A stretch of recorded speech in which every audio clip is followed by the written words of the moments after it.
எந்த கட்சியோடு கூட்டணி வைத்தாலும் சீமான் கட்சியுடன் வைக்க மாட்டோம். தமிழக விவசாயிகள் கால்நடை வளர்ப்போர் பாதுகாப்பு கட்சி தலைவர் திருச்சியில் பேட்டியளித்துள்ளார்.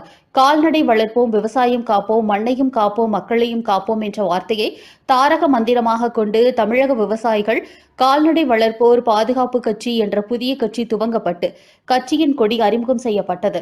தொடர்ந்து கட்சியின் நிறுவன தலைவர் சத்யம் சி சரவணன் செய்தியாளர்களுக்கு அளித்த பேட்டியில், தமிழக அரசு ஆடு வளர்ப்போருக்கான நலவாரியம் அமைக்க வேண்டும், வனத்துறையில் ஆடுகளை மேய்க்க பழையபடி பட்டி பாஸ் முறை அமல்படுத்த வேண்டும், ஆடு வளர்ப்போர் பல்வேறு இடங்களுக்கு சென்று ஆடுகளை மேய்த்து வருகிறார்கள், அவர்களுக்கு உரிய பாதுகாப்பு வழங்க வேண்டும், பனைமர கல் இறக்க அனுமதிக்க வேண்டும். 2021 தேர்தல் அறிக்கையில் திமுக ஆடு வளர்ப்பு நலவாரியம் அமைக்கப்படும் என்று தெரிவிக்கப்பட்டிருந்தது. ஆனால் இதுவரை அமைக்கவில்லை. எங்களது கட்சி தேர்தல் ஆணையத்தில் முறையாக பதிவு செய்யப்பட்டுள்ளது. வருகிற சட்டமன்ற தேர்தலில் தென் மாவட்டங்களில் 50 தொகுதி வெற்றி தோல்வியை முடிவு செய்யும் கட்சியாக நாங்கள் உள்ளோம். வரும் தேர்தலில் கூட்டணி அமைத்து நாங்கள் தேர்தலில் போட்டியிட உள்ளோம். எந்த கட்சியோடு கூட்டணி வைத்தாலும் சீமான் கட்சியுடன் வைக்க மாட்டோம்.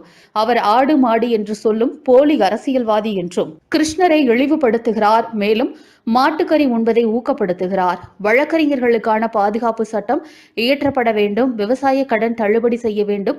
மேலும் விரைவில் ஆடு வளர்ப்பு மாநாடு நடத்த திட்டமிட்டுள்ளோம் என்றும் தெரிவித்தார். தமிழகம் முழுவதும் பனைமர கல்லை இறக்க அனுமதிக்க வேண்டாம். பூரண மதுவிலக்கை அமல்படுத்தணும். தற்போது செயல்படாமல் இருக்கக்கூடிய இந்த பனைமர வாரியத்தை எல்லாம் செயல்படுத்த வைக்கணும். பதநீரை மற்ற குளிர்பானங்களை போல பதப்படுத்தி அதை பாதுகாக்க வேண்டும். ரேஷன் கடையில் சர்க்கரைக்கு பதில் கருப்பட்டியை வழங்கணும். விவசாயிகளுக்கு பயிர் காப்பீட்டு தொகையை உடனடியாக வழங்கணும்.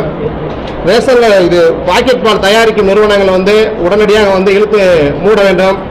மேலும் பார்த்தீங்கன்னா இந்த கேன்சர் போன்ற கொடிய நோய்களை உருவாக்கக்கூடிய அந்த வெள்ளை கோழி, பிராய்லர் கோழியை அந்த பண்ணைகள் எல்லாம் இழுத்து உடனடியாக மூடிவிட்டு நாட்டுக்கோழி பண்ணை அமைக்க அரசு மானியத்துடன் கூடிய கடனை வழங்க வேண்டும் போன்ற கோரிக்கைகளுக்காக நாங்கள் போராடுவதற்காக இந்த கட்சியை நாங்கள் உருவாக்கி இருக்கிறோம்.